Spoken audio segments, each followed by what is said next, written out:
اما اذا علم، دونوں طرح پڑھ سکتے ہیں اسے، اما اذا علم، اما اذا علم، اگر علم پڑھیں گے ترجمہ ہوگا بہرحال جب اسے معلوم ہو، اما اذا علم مجہول پڑھیں گے ترجمہ ہوگا جب معلوم ہو جائے، جب معلوم ہو جائے۔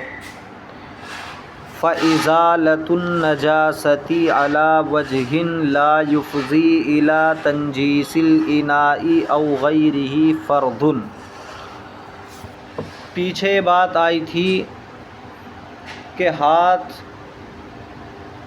کو دھونا ہے نیند سے بیدار ہوتے ہی، ہاتھ کو دھونا ہے، اور اگر کوئی برتن ہے ہمارے سامنے تو اسے دیکھیں گے چھوٹا ہے یا بڑا ہے، اگر چھوٹا ہے تو اسی برتن کو بائیں ہاتھ سے اٹھا کر دائیں ہاتھ پر پانی ڈالیں گے، اور اگر بڑا برتن ہے تو پھر اس میں ڈائریکٹ ہم ہاتھ داخل نہیں کریں گے اور نہ اس کو اٹھا سکتے کیونکہ بڑا برتن ہے، تو دیکھیں گے اس کے ساتھ کوئی چھوٹا برتن ہے یا نہیں، اگر چھوٹا برتن ہے تو اس سے پانی نکالیں گے، اور اگر چھوٹا برتن نہیں ہے بڑا ہی ہے تو پھر اس کا طریقہ یہ بتایا تھا کہ بائیں ہاتھ کی صرف انگلیاں ڈالیں گے اس کے اندر، اور دائیں ہاتھ کی ہتھیلی پر ڈال کر دائیں ہاتھ کو دھو لیں گے، پھر دائیں ہاتھ جتنا چاہیں اس میں داخل کر سکتے ہیں۔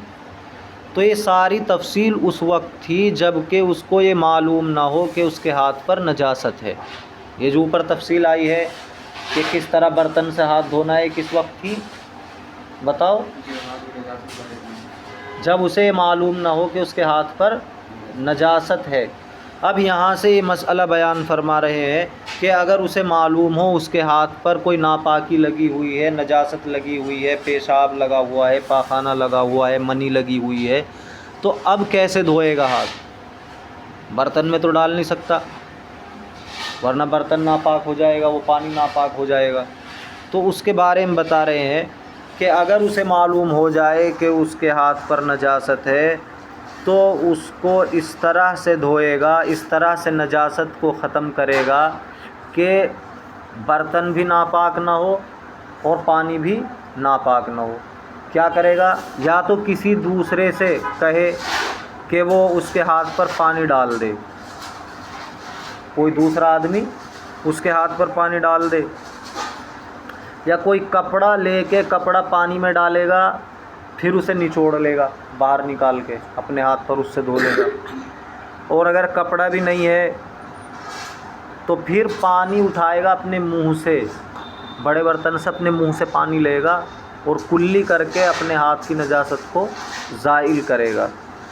اور اگر یہ سب بھی نہیں کر سکتا تو پھر تیمم کرے گا اور نماز پڑھ لے گا، کیونکہ اس پانی کو استعمال کا کوئی طریقہ ہی نہیں نظر آ رہا ہے، اگر وہ ہاتھ لگائے گا ناپاک ہو جائے گا پانی۔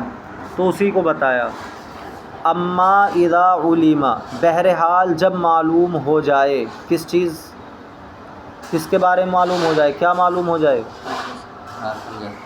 جب اسے معلوم ہو جائے کہ اس کے ہاتھ پر نجاست لگی ہوئی ہے تو اب کیا کرنا ہے؟ فَإِزَالَةُ النَّجَاسَةِ، تو نجاست کو زائل کرنا، عَلَى وَجْهٍ، اس طور پر، لا يفضی الی تنجیس الاناء، کہ وہ نہ پہنچا دے برتن کو ناپاک کرنے کی طرف، او غیرہ، یا برتن کے علاوہ کو ناپاک کرنے کی طرف۔ فرضٌ، فرض ہے، اس کا تعلق ہے فَإِزَالَةُ النَّجَاسَةِ فرضٌ، تو نجاست کا زائل کرنا فرض ہے، لیکن کس طور پر کہ نہ برتن ناپاک ہونے پائے اور نہ ہی پانی۔ یہ بات مکمل ہو گئی۔ ایک سنت آئی تھی کہ نیند سے بیدار ہوتے ہی ہاتھ دھونا ہے، اس کا پورا طریقہ، پوری تفصیل آپ کے سامنے آ چکی۔ یہ سب وضو سے پہلے کی بات ہے، اٹھتے ہی کیا کرنا ہے۔ اب جب وضو شروع کریں گے اس کی سنتیں شروع ہو رہی ہیں، یہاں سے وضو کی سنتیں شروع ہو رہی ہیں۔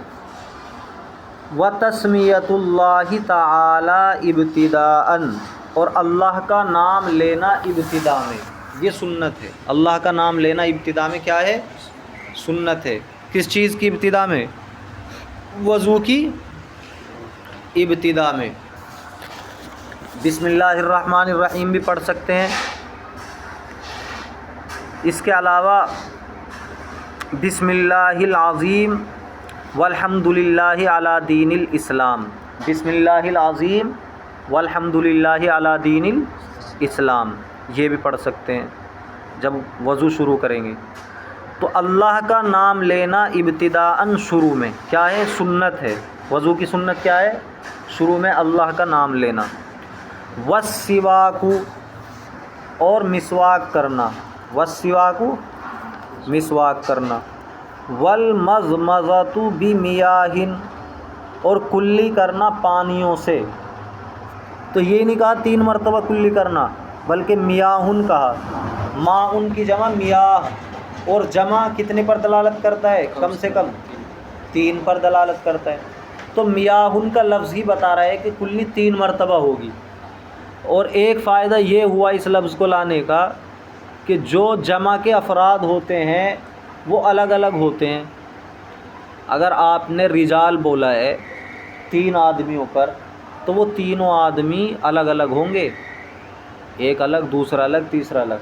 تو جمع کے افراد ایک دوسرے سے متغیر ہوتے ہیں، الگ الگ ہوتے ہیں۔ تو جب میاہن کہا پانیوں سے کلی کرنا، تو پتہ چلا یہ جو 3 مرتبہ کلی کی جائے گی تو اس میں 3 پانی ہونے چاہیے، یعنی الگ الگ ہونے چاہیے۔ ایسا نہیں کہ ایک مرتبہ ہتھیلی میں پانی لیا اور اسی سے 3 مرتبہ کلی کر لی، بلکہ ہر کلی کے لیے نیا پانی ہونا چاہیے۔ تو میاہن کا لفظ اس لیے لائے۔ والاستنشاق بمیاہ، اور 3 مرتبہ ناک میں پانی ڈالنا، بمیاہ یہ بھی پانیوں سے، پانیوں کے ذریعے۔ اب مزمزہ کے ساتھ بھی میاہن لائے، استنشاق کے ساتھ بھی میاہن لائے، یہ بتانے کے لیے کہ کلی کے لیے الگ پانی لیا جائے گا، ناک میں پانی ڈالنے کے لیے الگ پانی لیا جائے گا۔ یہ تو متن ہوا۔ اب اس کی شرح میں دیکھو کیا فرما رہے ہیں مصنف علیہ الرحمہ۔ وَإِنَّمَا قَالَ بِمِيَاهٍ، اور ماتن علیہ الرحمہ نے میاہن کہا ہے، میاہن کہا ہے۔ بمیاہن کا لفظ کیوں استعمال کیا وہ بتا رہے ہیں۔ وَلَمْ يَقُلْ ثَلَاثًا، اور ثلاثاً نہیں کہا۔ وَالْمَضْمَضَةُ ثَلَاثًا، یہ بھی کہہ سکتے 3 مرتبہ کلی کرنا، لیکن ثلاثاً نہیں کہا، بلکہ کیا کہا؟ بمیاہن۔ کیوں کہا اس کی وجہ بیان کر رہے ہیں۔ لِيَدُلَّ، تاکہ دلالت ہو جائے اس بات پر، ان المسنون التثلیث بمیاہ جدیدۃ، کہ سنت 3 مرتبہ ہے نئے پانی سے۔ سنت جو ہے کلی کرنا یا ناک میں پانی ڈالنا وہ 3 مرتبہ ہے اور نئے پانی سے ہے۔ وَإِنَّمَا كَرَّرَ، اور مقرر کیا ہے، قَوْلَهُ، اپنے قول، بمیاہن کو، بمیاہن کو مقرر لائے ہیں، نہیں، مزمزہ کے ساتھ بھی لائے ہیں اور استنشاق کے ساتھ بھی لائے ہیں۔ تو اسے مقرر کیوں لائے وہ بتا رہے ہیں۔ لِيَدُلَّ عَلَى تَجْدِيدِ الْمَاءِ، تاکہ دلالت کرے پانی کے نیا ہونے پر، پانی کی تجدید پر۔ لِكُلٍّ مِّنْهُمَا، ان میں سے ہر ایک کے لیے۔ کن میں سے ہر ایک کے لیے؟ کن میں سے ہر ایک کے لیے؟ جی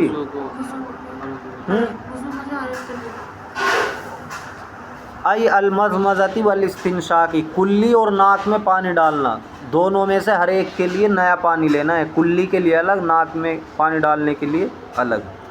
خلافاً للشافعی، امام شافعی علیہ الرحمہ کے برخلاف۔ تو امام شافعی علیہ الرحمہ کا اس میں اختلاف ہے۔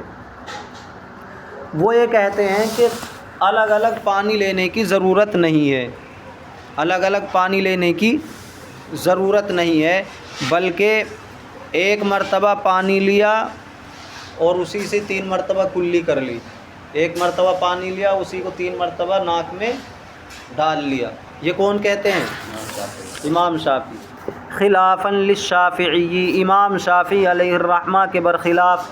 فإن المسنون، کیونکہ مسنون، عندہ، ان کے نزدیک یہ بات ہے، ان یمضمض، مضمض یمضمض مضمضۃً، باب فعلل، اس کے معنی ہے کلی کرنا، اور استنشق یستنشق، استنشاق، اس کے معنی ہے ناک میں پانی ڈالنا۔ تو ان یمضمض، ان کے نزدیک سنت یہ ہے کہ وہ کلی کرے، ویستنشق، اور ناک میں پانی ڈالے، بغرفۃ واحدۃ، ایک چلو سے، ایک مرتبہ ہتھیلی میں پانی لیا اور اسی سے کلی کر لے اور کیا کرے؟ ناک میں پانی ڈال لے۔ ثم ہاکذا ثم ہاکذا، پھر اسی مرتبہ، پھر اسی طرح، پھر اسی طرح، یعنی ایک مرتبہ چلو میں پانی لیا، اس کو کلی کی، ٹھیک ہے، اور نیا پانی لینے کی ضرورت نہیں ہے، اسی سے دوسری کلی کر لی اور تیسری کر لی، ایسے ہی ناک میں پانی ڈال لیا۔ ہمارے یہاں نیا پانی لینا سنت ہے۔ سمجھ میں آئے مسئلہ؟ آگے چلو۔ وَتَخْلِيلُ اللِّحْيَةِ وَالْأَصَابِعِ، لحیتن کے معنی داڑھی، اصابع انگلیاں، تخلیل خلل یخلل تخلیل، خلال کرنا، داڑھی کا اور انگلیوں کا خلال کرنا، یہ بھی کیا ہے بتاؤ؟ فرائض کا بیان چل رہا ہے، سنتوں کا۔ تو داڑھی کا خلال کرنا بھی سنت ہے اور انگلیوں کا خلال کرنا بھی سنت ہے۔ داڑھی کا خلال کیسے کریں گے، انگلیوں کا خلال کیسے کریں گے؟ داڑھی کا خلال کرنے کا طریقہ یہ ہے کہ اپنے دائیں ہاتھ کی انگلیاں داڑھی کے نیچے سے اوپر کو لے جانی ہے، داڑھی کے نیچے ڈال کر، اور ہماری ہتھیلی یہ سامنے رہنی چاہیے اور اوپر والا حصہ پیچھے، اس طرح سے، سمجھ رہے ہو؟ ایسے داڑھی کا خلال کرنا ہے۔ انگلیوں کا خلال کیسے کرنا ہے؟ ایک ہاتھ کی انگلیاں دوسرے میں ڈال کے اس طرح سے، یہ انگلیوں کا خلال کرنا ہے۔ وَتَسْلِيسُ الْغَسْلِ، یہ خلال تھوڑے، یہ تو دھونا ہے داڑھی کو۔ خلال کا طریقہ یہی ہے جو ابھی بتایا گیا آپ کو، اس طرح تو دھوتا ہے آدمی داڑھی کو۔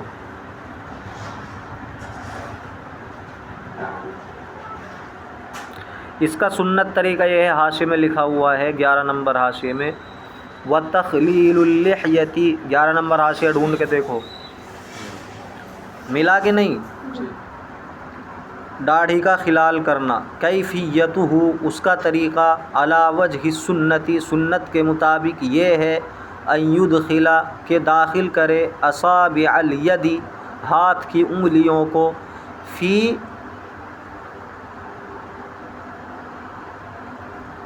فروجہ التی بین، آگے کیا ہے، بین شعراتہا، ہاتھ کی انگلیاں کھول کر ان کو داخل کرے، من اسفل، نیچے سے، الی فوق، اوپر تک، بحیث، اس طور پر، یکون کف الید الی الخارج، اس طور پر کہ ہاتھ کی ہتھیلی خارج میں ہو، خارج باہر، وظہرها، اور ہتھیلی کا ظاہری حصہ، الی المتوضی، وضو کرنے والے کی طرف ہو۔ سمجھ رہے ہو؟ تو ہاتھ کی ہتھیلی خارج کی طرف رہے گی، ہتھیلی یہ ہے تو یہ خارج کی طرف رہے گی اس طرح، اور ہماری ہتھیلی کا جو ظاہری حصہ یہ ہے یہ ہمارے خود کی طرف رہے گا وضو کرنے والے کی، تو یہاں نیچے سے اس طرح خلال کیا جائے گا داڑھی کا، یہی سنت طریقہ ہے۔ وَيُسْتَحَبُّ أَن يَكُونَ بِالْيَدِ الْيُمْنَى، اور مستحب یہ ہے کہ وہ دائیں ہاتھ سے ہو۔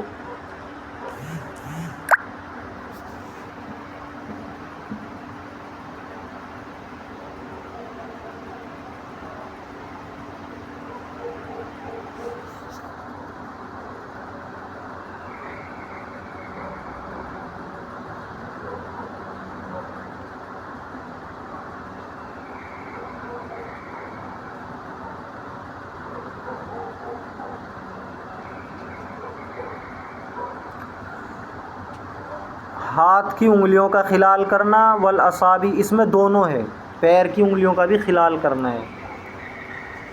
تو ہاتھ کی انگلیوں کا تو آپ کو بتایا کہ اس طرح ڈال کے ایک دوسرے میں ہو جائے گا۔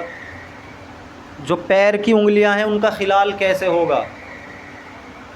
بائیں ہاتھ کی چھوٹی انگلی، بائیں ہاتھ کی چھوٹی انگلی سے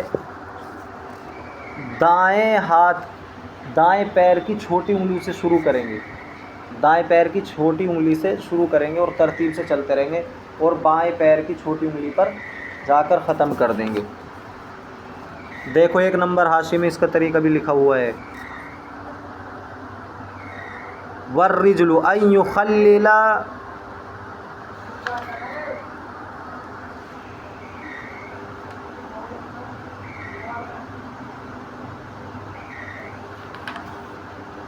بخنصری یدہ الیسریٰ، اپنے بائیں ہاتھ کی خنصر سے، خنصر کہتے ہیں چھوٹی انگلی کو،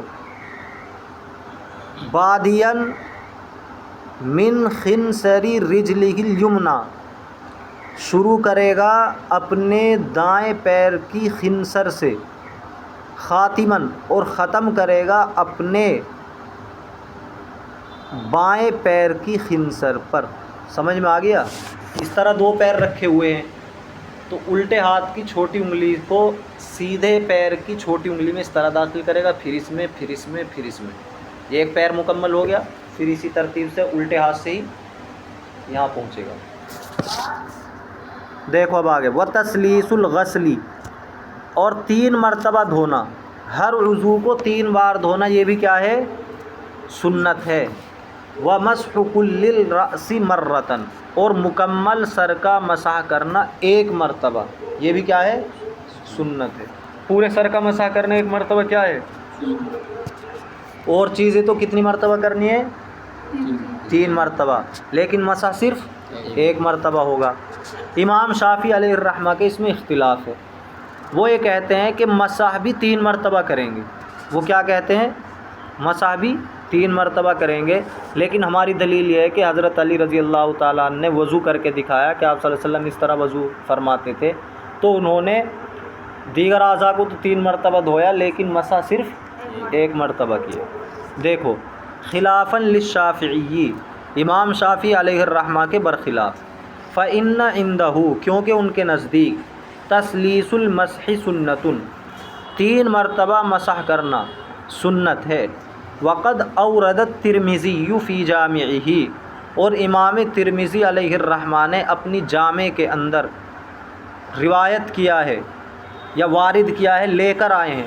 تو امام ترمذی بڑے محدث ہیں، ان کی کتاب ہے حدیث کی ترمذی شریف، جو پڑھائی جاتی ہے دورے کے اندر، تو اس اپنی جامع ترمذی کے اندر یہ حدیث لے کر آئے ہیں، ان علی توضأ، کہ حضرت علی رضی اللہ تعالیٰ عنہ نے وضو کیا، فغسل اعضاءہ ثلاثا، اور آپ نے اپنے اعضاء کو 3 مرتبہ دھویا، ومسح رأسہ مرۃ، اور اپنے سر کا مسح کیا 1 مرتبہ، وقال ہکذا وضوء رسول اللہ صلی اللہ علیہ وسلم، اور فرمایا کہ اسی طرح آپ صلی اللہ علیہ وسلم کا وضو تھا۔ تو جو آپ صلی اللہ علیہ وسلم کا وضو بیان کیا گیا ہے، اس میں مسح کتنی مرتبہ کیا گیا؟ 1 مرتبہ، اس لیے ہم اس پر عمل کرتے ہیں۔ وفی صحیح البخاری مثل ھذا، اور صحیح بخاری کے اندر بھی اس طرح کی حدیث ہے۔ صحیح بخاری یہ بھی حدیث کی کتاب ہے، دورے میں پڑھائی جاتی ہے، بلکہ احادیث کی کتاب میں سب سے اول درجہ ہے اس کا۔ والاذنین، اور دونوں کانوں کا مسح کرنا ہے، بمائہ، اسی کے پانی سے۔ کس کے پانی سے؟ بماء الرأس، سر کے پانی سے۔ جس پانی سے سر کا مسح کیا ہے اسی سے کس کا مسح کرنا ہے؟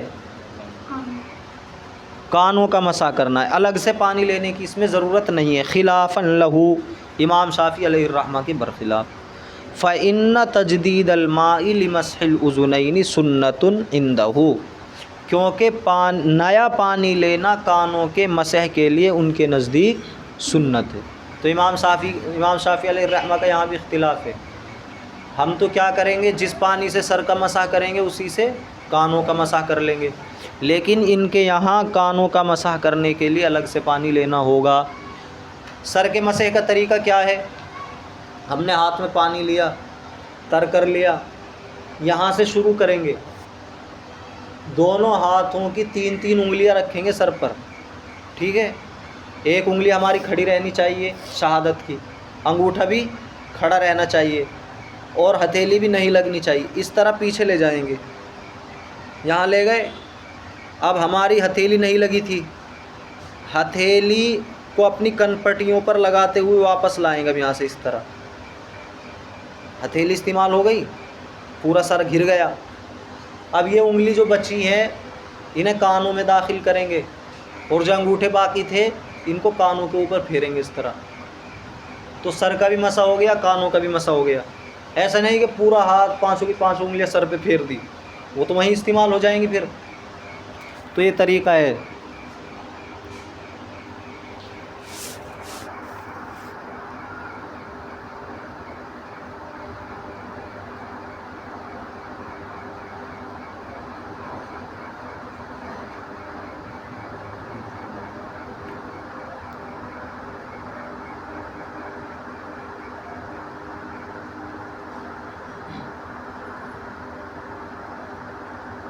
تو ہماری دلیل یہ ہے کہ آپ صلی اللہ علیہ وسلم نے جس پانی سے سر کا مسح کیا اسی سے کانوں کا مسح کیا۔ دیکھو ایک مرتبہ ترجمہ، اما اذا علم، بہرحال جب اسے معلوم ہو جائے، فازالۃ النجاست، تو نجاست کا زائل کرنا فرض، اس کی خبر آگے آ رہی ہے، تو نجاست کا زائل کرنا فرض ہے، علی وجہ، اس طور پر کہ لا یفضی الی تنجیس الاناء، وہ برتنوں کو ناپاک نہ کر دے، او غیرہ، یا اس کے علاوہ چیزوں کو ناپاک نہ کر دے۔ وتسمیۃ اللہ تعالی ابتداء، اور شروع میں اللہ کا نام لینا سنت ہے، والسواک، اور مسواک کرنا سنت ہے، والمضمضۃ بمیاہ، اور نئے پانیوں سے، اور پانیوں سے کلی کرنا سنت ہے، والاستنشاق، اور پانیوں سے ناک میں پانی ڈالنا سنت ہے۔ وانما قال بمیاہ، اور ماتن نے میاہن کا لفظ استعمال کیا، میاہن کہا، ولم یقل ثلاثن، اور ثلاثن نہیں کہا، لیدل علی ان المسنون، تاکہ یہ دلالت کرے، یعنی مصنف کا کلام تاکہ دلالت کرے اس بات پر کہ سنت التسلیس بمیاہ جدیدۃ، کہ سنت نئے پانیوں سے 3 مرتبہ دھونا ہے، نئے پانیوں سے 3 مرتبہ، یا 3 مرتبہ نیا پانی لینا ہے، یہ بھی ترجمہ ہے، 3 مرتبہ نیا پانی لینا ہے۔ وانما کرر قولہ بمیاہ، اور ماتن علیہ الرحمہ اپنے قول بمیاہ کو دوبارہ لائے ہیں، مکرر لائے ہیں، لیدل علی تجدید الماء لکل منہا، تاکہ یہ دلالت کرے ان میں سے، یعنی ناک میں پانی ڈالنے اور کلی کرنے میں سے، ہر ایک کے لیے پانی کے نئے ہونے پر، پانی کے نئے ہونے پر، کہ ہر ایک کے لیے نیا پانی لینا ہے، ایسا نہیں کہ کلی والا جو پانی لیا ہے ہاتھ میں اسی اس کو ناک میں ڈال لیا۔ خلافاً للشافعی، امام شافعی علیہ الرحمہ کے برخلاف، فإن المسنون عنده، کیونکہ سنت ان کے نزدیک یہ ہے، ان یمضمض ویستنشق، کہ وہ کلی کرے اور ناک میں پانی ڈالے، بغرفۃ واحدۃ، ایک چلو سے، ثم ہکذا، پھر اسی طرح، ثم ہکذا، پھر اسی طرح۔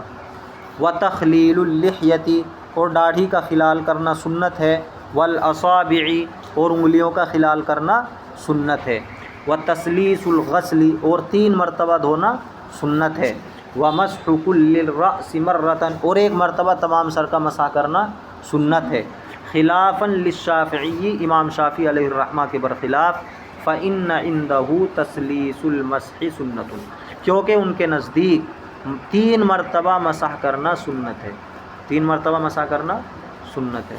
وقد اورد الترمذی فی جامعہ، اور امام ترمذی علیہ الرحمہ اپنی کتاب جامع ترمذی میں یہ حدیث لائے ہیں، ان علیٰ توضأ فغسل اعضاءہ ثلاثا، کہ حضرت علی رضی اللہ تعالیٰ عنہ نے وضو فرمایا پھر اپنے اعضاء کو 3 مرتبہ دھویا، ومسح رأسہ مرۃ، اور اپنے سر پر 1 مرتبہ مسح کیا، وقال، اور فرمایا، ھاکذا وضوء رسول اللہ صلی اللہ علیہ وسلم، کہ اسی طرح تھا آپ صلی اللہ علیہ وسلم کا وضو۔ وفی صحیح البخاری مثل ھذا، اور صحیح بخاری کے اندر بھی اس طرح کی حدیث ہے، عبداللہ ابن زید سے، انہوں نے آپ صلی اللہ علیہ وسلم کا وضو بیان کیا ہے کہ آپ کیسے وضو کرتے تھے۔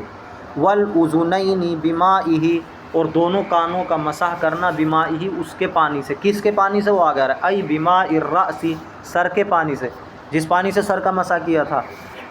ابھی جو سر کے مسح کا طریقہ دکھایا ہے آپ کو، ایک مرتبہ ہی تو پانی لیا گیا اس میں، الگ سے تو نہیں لیا گیا کانوں کے لیے.